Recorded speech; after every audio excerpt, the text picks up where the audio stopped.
الحمد لله نحمده ونستعينه ونستغفره ونؤمن به ونتوكل عليه ونعوذ بالله من شرور أنفسنا ومن سيئات أعمالنا من يهده الله فلا مضل له ومن يضلله فلا هادي له وأشهد أن لا إله إلا الله وحده لا شريك له ونشهد أن سيدنا وشفيعنا ومولانا محمدا عبده ورسوله صلى الله تعالى عليه وعلى آله وأصحابه وبارك وسلم تسليما كثيرا كثيرا. أما بعد فقد قال رسول الله صلى الله عليه وسلم: اللهم بارك لنا في رجب وشعبان وبلغنا رمضان. آمنت بالله صدق الله العظيم وصدق رسوله النبي الكريم ونحن على ذلك من الشاهدين والشاكرين والحمد لله رب العالمين.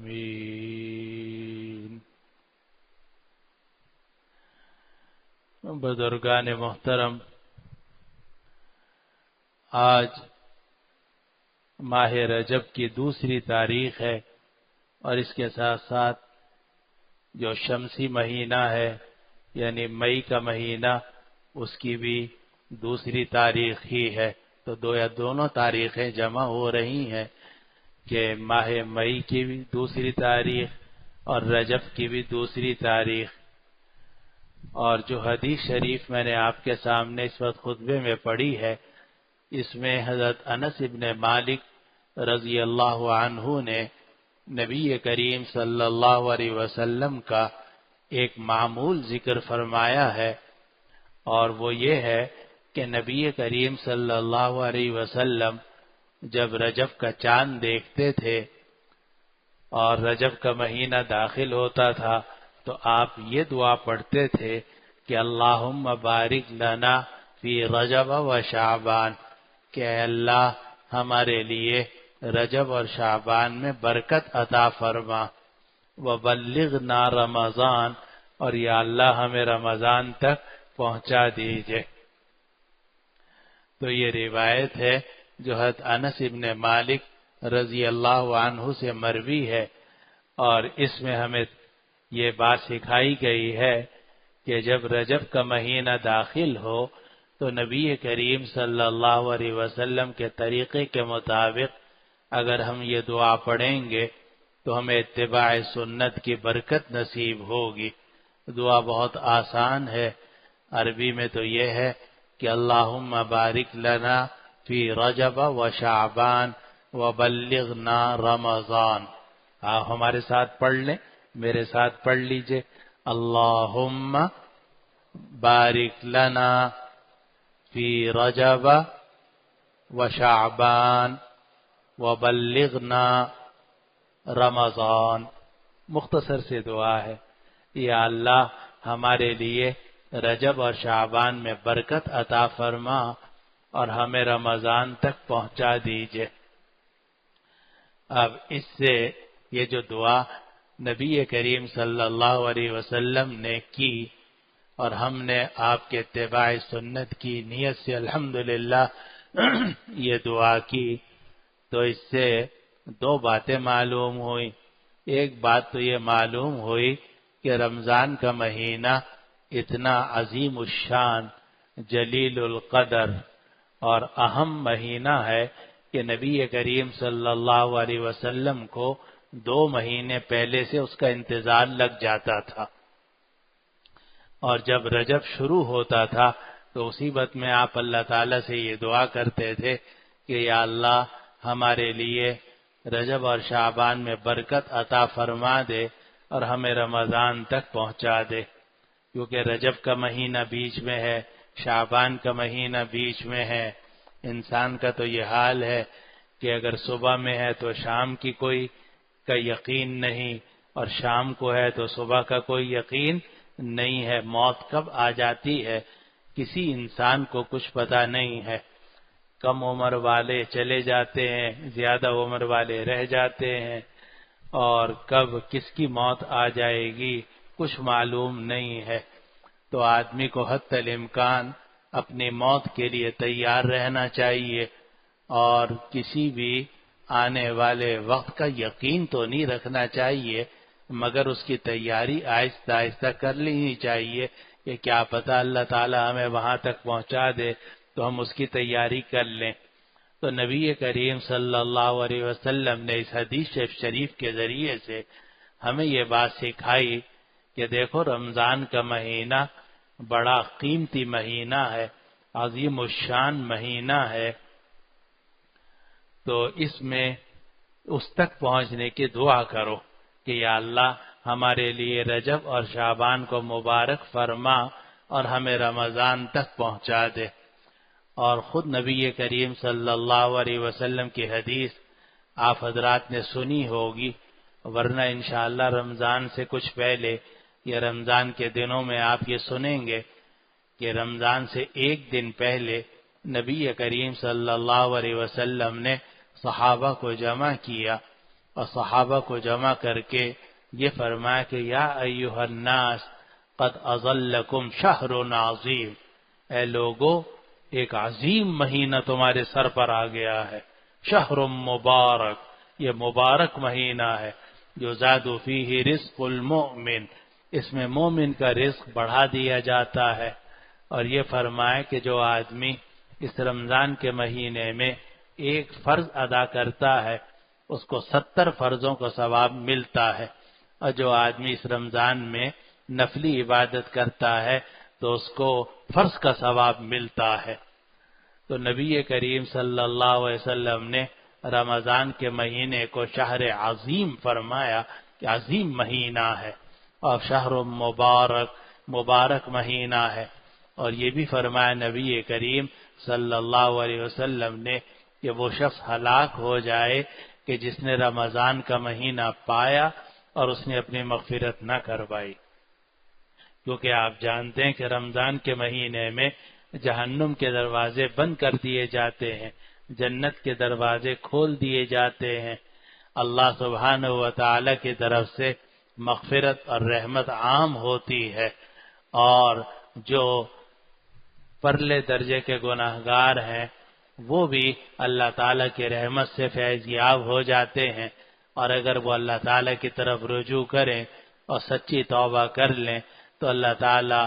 ان کو معاف بھی فرما دیتا ہے، اور رمضان کی رحمتوں اور برکتوں سے بھی مالا مال فرما دیتا ہے۔ تو ہمیں بھی دعا کرنی چاہیے کہ اللہ تعالیٰ ہمیں صحت و عافیت کے ساتھ رکھے، اور ماہ رجب میں بھی ہمیں برکت عطا فرمائے، مبارک فرمائے، شعبان کو بھی مبارک فرمائے، اور پھر اللہ تعالی ہمیں رمضان تک پہنچا دے۔ ایک بات تو یہ ہو گئی، لیکن ساتھ ساتھ اس میں ہمارے لیے یہ بھی سبق ہے کہ رمضان جو کہ ایک اہم مہینہ ہے اور اس تک پہنچنے کی دعا کی جا رہی ہے، اور اس مہینے کا انتظار 2 مہینے پہلے سے کیا جا رہا ہے، اس لیے اس رمضان کے مہینے کی تیاری بھی شروع کر دینی چاہیے۔ اور تیاری کیا ہے کہ آدمی اپنے کاموں کو نمٹانا شروع کرے، کیونکہ اگر رمضان کا مہینہ سر پر آ جائے اور کام بہت سارے چھڑے ہوئے ہیں، مکان کی مرمت کا بھی آپ نے کام شروع کیا ہوا ہے، اور جناب شادی کی بھی تیاری کرنی ہے، اور عید کی بھی تیاری کرنی ہے، اور فلاں کام بھی کرنا ہے، اور فلاں کام بھی نمٹانا ہے، تو یہ کام نمٹائیں گے آپ یا رمضان کی عبادتوں میں مصروف ہوں گے؟ یہ رمضان کا مہینہ تو اللہ تعالیٰ کی رحمت کا مہینہ ہے۔ اللہ تعالیٰ کی عبادت کا مہینہ ہے، روزوں کا مہینہ ہے، تلاوت کا مہینہ ہے۔ اس لیے کوشش یہ کرنی چاہیے کہ جتنے کام ہمارے پھیلے ہوئے ہیں، سال بھر میں ہم نے پھیلائے ہوئے تھے، اب ہم ان کاموں کو سمیٹنا شروع کریں، رجب میں بھی ان کو سمیٹیں، شعبان میں بھی سمیٹیں، اور رمضان کے لیے ایک دو دن پہلے بالکل تیار ہو جائیں کہ الحمدللہ جتنے کام تھے سب ہم نے کر لیے۔ اب رمضان میں ہم نے عید کی تیاری بھی نہیں کرنی، کیونکہ عید کے کپڑے بھی ہم نے پہلے ہی بنا لیے، جوتا بھی ہم نے نہیں خریدنا کیونکہ جوتے بھی ہم پہلے ہی خرید چکے ہیں، اور بھی جتنے کام ہیں سارے کر چکے ہیں۔ اب اس رمضان کے مہینے میں تو ہم نے روزہ رکھنا ہے، تلاوت کرنی ہے، اور جو وقت بچے اس میں آرام کرنا ہے۔ یہ آرام کرنا میں نے اس لیے کہہ دیا کہ اگر آدمی آرام اس نیت سے کرے کہ میں اللہ تعالیٰ کی عبادت کروں اور گناہوں سے بچوں، تو یہ آرام بھی اللہ تعالیٰ کی بڑی رحمت اور نعمت ہے۔ اور ہم جیسے لوگوں کا تو حال وہ ہے جو ایک بادشاہ کا حال تھا۔ شیخ سعدی رحمہ اللہ نے گلستہ میں لکھا کہ ایک بادشاہ تھا ظالم، تو وہ کسی بزرگ کے پاس گیا۔ یہ جو پرانے زمانے کے بادشاہ ہوتے تھے تو یہ اکثر بزرگوں کے پاس چلے جاتے تھے کہ چلو دعا کروا لیں یا کوئی نصیحت کا کلمہ ہمارے کانوں میں پڑ جائے۔ اب آج کل کے جو بادشاہ، حکمران اور افسران ہیں وہ کسی زندہ بزرگ کے پاس نہیں جاتے، وہ جاتے ہیں تو مزار پہ جاتے ہیں تاکہ کوئی نصیحت کی بات ان کے کان میں نہ پڑے اور پھولوں کی چادر چڑھا کے فارغ ہو جائیں۔ لیکن جو پرانے زمانے کے بادشاہ تھے ان کا کم از کم حال یہ تھا کہ کسی زندہ بزرگ کے پاس جاتے تھے اور جا کر اس سے دعا بھی کرا لیتے تھے، اور وہ کوئی نصیحت کی بات بھی کان میں ڈال دیتا تھا۔ تو یہ جو بزرگ، یہ جو ظالم تھا بادشاہ، یہ بھی ایک بزرگ کے پاس پہنچا اور کہا کہ مجھے کوئی نصیحت کر دیجئے، بلکہ یہ کہا کہ مجھے کوئی ایسی عبادت بتا دیجئے جس کا مجھے ثواب بہت زیادہ ملے۔ تو بزرگ نے فرمایا کہ تم سویا بہت کرو، خوب سویا کرو۔ تو وہ جو بادشاہ تھا، شیخ سعدی رحمۃ اللہ علیہ نے لکھا کہ بادشاہ نے کہا کہ ای چگون عبادت است، کہ یہ کون سی عبادت ہے کہ آدمی سوتا رہے؟ تو ان بزرگ نے فرمایا کہ جب تک تم سوتے رہو گے مخلوق خدا تمہارے ظلم سے محفوظ رہے گی، جب تک تم سوتے رہو گے تو مخلوق خدا تمہارے ظلم سے محفوظ رہے گی، اس لیے جتنا تم سوؤ گے تو وہ سارا کا سارا وقت تمہارا گناہوں سے محفوظ رہے گا، ورنہ جب بیدار ہوگے تو گناہ کے سوا تو تم نے کچھ کرنا نہیں، ظلم کرنا ہے، تو جتنا وقت سو جاؤ گے اس وقت میں تمہیں کم از کم گناہوں سے تو محفوظ رہو گے۔ تو یہی حال ہمارا ہے کہ اگر ہم جاگتے ہیں تو چڑچڑے پن میں مبتلا ہو جاتے ہیں، لڑتے ہیں اور جھگڑتے ہیں اور جناب چیختے ہیں اور چلاتے ہیں، اور خاص طور پر رمضان المبارک کے اندر روزہ لگ جاتا ہے ہم سب کو۔ لیکن اگر آدمی روزہ رکھے، تلاوت کرے، جتنی اللہ کی عبادت کر سکتا ہے وہ عبادت کرے، اور اس کے بعد باقی وقت اپنا سوئے آرام سے، اور سونے میں یہ نیت کر لے کہ میں سو جاؤں گا تو یہ گھر والے اور دوسرے لوگ میرے ظلم سے اور میری بدتمیزی سے محفوظ ہو جائیں گے، تو یہ سونا بھی اس کے لیے عبادت بن جائے گا۔ ابھی سے کرنی چاہیے۔ جب ہمیں نبی کریم صلی اللہ علیہ وسلم نے یہ دعا سکھا دی کہ یا اللہ ہمارے لیے رجب اور شعبان میں برکت عطا فرما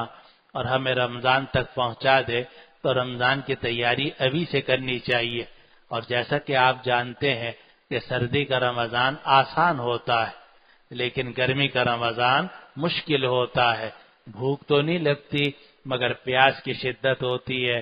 اور ابھی آدمی سحری سے فارغ نہیں ہوتا، فجر کی نماز پڑھ کے جاتا ہے تو پیاس لگنی شروع ہو جاتی ہے۔ تو اس لیے یہ ضروری ہے کہ رمضان کے مہینے میں اپنے کاموں کو ہلکا رکھا جائے، کاموں کو آسان رکھا جائے، اپنے لیے بھی آسان رکھیں، بیوی بچوں کے لیے بھی آسان رکھیں، ملازموں کے لیے بھی آسان رکھیں، کارخانے میں بھی ڈیوٹی کم رکھیں، دکان پہ بھی کام آسان رکھیں، تاکہ روزہ رکھنا آپ کے لیے بھی آسان ہو ان کے لیے بھی آسان ہو۔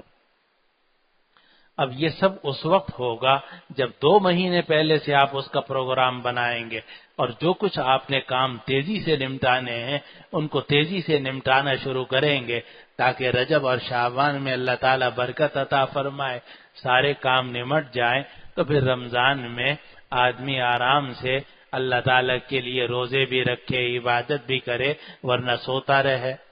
اور ہمارے مدرسوں میں تو الحمدللہ چھٹی جو ہوتی ہے، سالانہ چھٹیاں، وہ رمضان میں ہی ہوتی ہیں۔ رمضان سے 15 دن پہلے شروع ہوتی ہیں 2 مہینے کی چھٹیاں، اور پھر رمضان کے 15 دن بعد تک رہتی ہیں۔ تو الحمدللہ ہمیں تو بہت آسانی ہو جاتی ہے کہ رمضان کے روزے آرام سے رکھنے کی توفیق ہو جاتی ہے۔ لیکن اب جو یہ انگریزی حساب سے چھٹیاں ہیں تو یہ عام طور سے جولائی اگست میں آتی ہیں، تو بظاہر اس مرتبہ امید یہ ہے کہ انشاءاللہ اسکولوں، کالجوں اور ان کی چھٹیاں جو ہیں وہ بھی مدرسے کے مطابق ہوں گی، مدارس کے مطابق ہوں گی، تو وہ بھی آسان ہوں گی۔ اور ہمارے بعض ساتھیوں کا تو معمول یہ ہے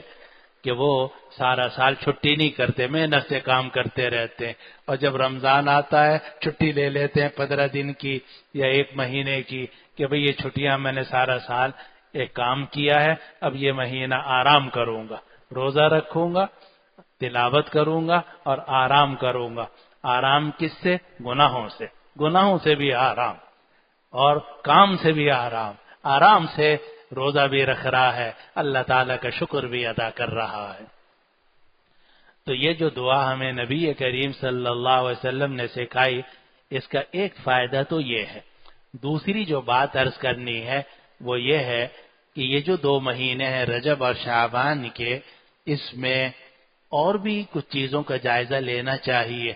وہ یہ ہے کہ اسلام کے بنیادی ارکان 5 ہیں۔ نبی کریم صلی اللہ علیہ وسلم نے فرمایا کہ اسلام کی بنیاد رکھی گئی ہے 5 چیزوں پر۔ پہلی چیز ہے مسلمان ہونا، یعنی کلمہ شہادت لا الہ الا اللہ محمد الرسول اللہ، تو یہ تو پہلی چیز ہے اور یہ رکن ہے اسلام کا۔ دوسری چیز ہے نماز، تیسری چیز ہے زکوٰۃ، چوتھی ہے روزہ، اور 5واں ہے حج۔ تو جو اسلام کا پہلا رکن ہے، اللہ تعالیٰ کا بڑا شکر ہے کہ ہمیں تو پیدائش کے وقت ہی مل گیا تھا، اللہ تعالیٰ نے ہمیں اور آپ کو مسلمان گھرانے میں پیدا کیا، تو یہ تو رکن جو ارکان اسلام میں سے اہم ترین رکن ہے، یہ تو اللہ تعالیٰ نے اپنے فضل سے مفت میں ہی ہمیں عطا فرما دیا، اس کے لیے ہمیں کوئی محنت اور بھاگ دوڑ نہیں کرنی پڑی۔ آخری جو رکن ہے حج، وہ تو عمر بھر میں 1 مرتبہ فرض ہوتا ہے۔ جن لوگوں نے 1 مرتبہ حج فرض ادا کر لیا ان کا حج ادا ہو گیا، اب ان کو دوبارہ حج پہ جانے کی کوئی ضرورت نہیں ہے۔ ویسے بھی حج فرض ادا کرنے والے کی تعداد بڑھ رہی ہے، تو آدمی کو حج نفل کے بجائے اگر توفیق ہو تو عمرہ جا کے کر آئے، تاکہ حج فرض ادا کرنے والوں کو تکلیف کا سامنا نہ کرنا پڑے۔ البتہ 3 چیزیں بیچ میں رہ گئیں، نماز، زکوٰۃ اور روزہ۔ نماز، زکوٰۃ اور روزہ۔ تو جب رمضان کا مہینہ آئے گا اور اللہ تعالی ہمیں اور آپ کو روزہ رکھنے کی توفیق عطا فرمائیں گے تو رمضان کے روزوں کی فرضیت ادا ہو جائے گی، اور اگر پہلے روزے کچھ باقی ہیں تو امید ہے کہ آپ لوگوں نے ادا ہی کر لیے ہوں گے، کیونکہ میں سردیوں میں تقریر کر چکا ہوں اس موضوع کے اوپر کہ یہ سردیاں آ رہی ہیں۔ میں آپ کو پہلے سے خبردار کر دیتا ہوں، جب سردیاں آ رہی ہوتی ہیں اسی وقت میں آپ حضرات کی خدمت میں عرض کر دیتا ہوں، اور کر دیا تھا کہ دیکھیے یہ سردیاں آ رہی ہیں 4-5 مہینے، یہ بڑا مومن کے لیے تحفہ ہے۔ جیسے حدیث میں آتا ہے الشتاء ربیع المؤمن،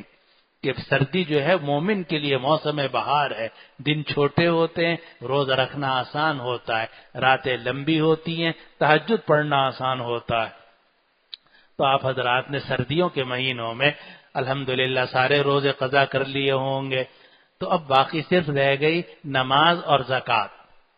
تو ان 2 مہینوں میں اپنی نمازوں کا بھی جائزہ لینا چاہیے کہ ہم بالغ ہونے کے بعد سے ہم نے اپنی ساری نمازیں، فرض نمازیں ادا کر لی ہیں یا نہیں کر لی۔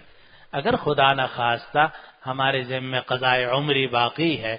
یعنی ہم نے گنڈے دار نماز پڑھی تھی، کبھی پڑھ لی کبھی نہیں پڑھی، کوئی نماز زیادہ پڑھی، ظہر کم پڑھی، فجر اور بھی کم پڑھی، عصر مغرب عشاء زیادہ پڑھ لی، تو اس پوری کے اپنے حالت کا جائزہ لینا چاہیے کہ اندازاً کتنی نمازیں میرے ذمہ قضا ہوں گی، فجر کی کتنے سال کی ہوں گی، ظہر کی کتنے سال کی ہوں گی، عصر مغرب اور عشاء کی کتنے سال کی ہوں گی، وہ کاپی میں لکھ لینی چاہیے کہ بھئی میرے ذمہ 8 سال کی قضا نمازیں ہیں، آج فلاں تاریخ سے 2 مئی سے 2 رجب سے میں قضا نمازیں شروع کر رہا ہوں، انشاءاللہ 8 سال میں میں یہ نمازیں پوری کر لوں گا، لیکن اگر میری موت آ جائے تو براہ کرم میری جتنی نمازیں باقی ہو ان کا فدیہ ادا کر دیا جائے تاکہ آخرت میں مجھ سے مواخذہ نہ ہو۔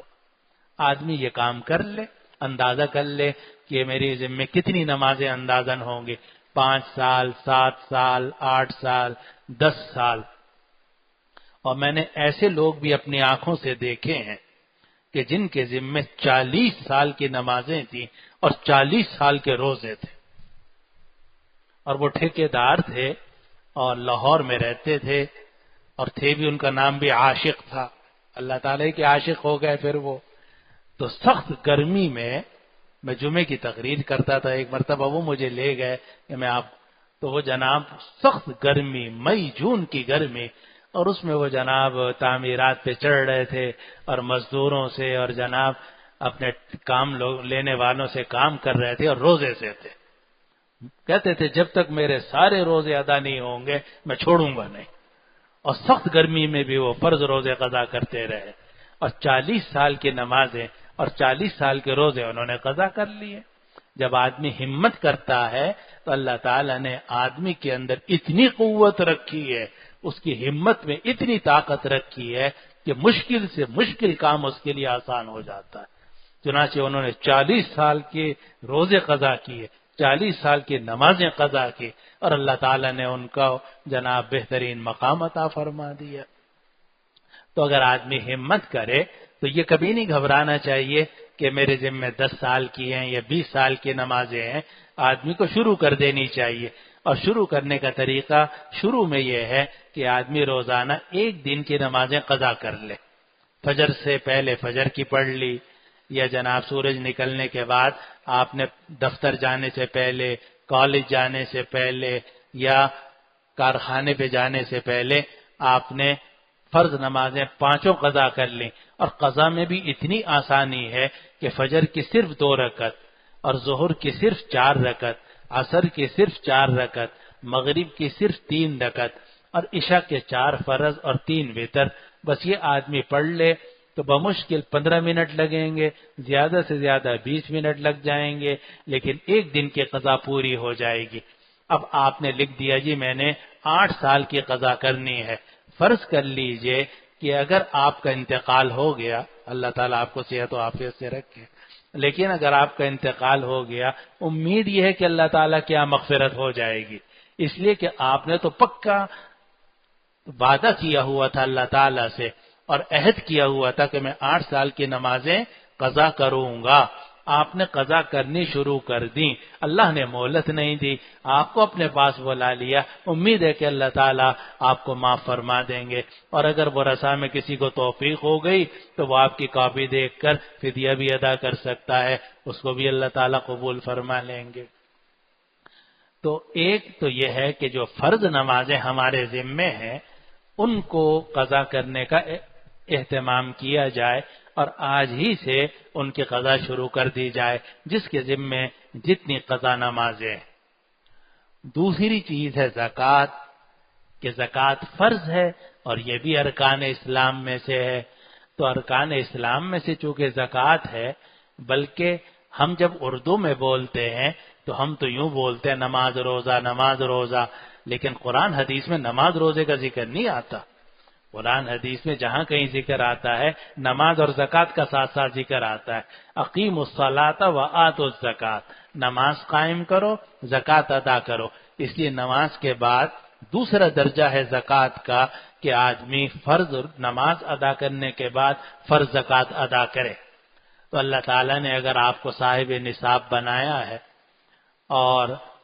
اللہ تعالیٰ نے پورے سال تک وہ نصاب آپ کے پاس رکھا ہے، تو آپ کی شرعی ذمہ داری ہے کہ 1 سال پورا ہونے کے بعد اس میں سے 2.5% آپ اللہ کے راستے میں زکوٰۃ نکالیں، باقی 97.5% پھر آپ کا ہے۔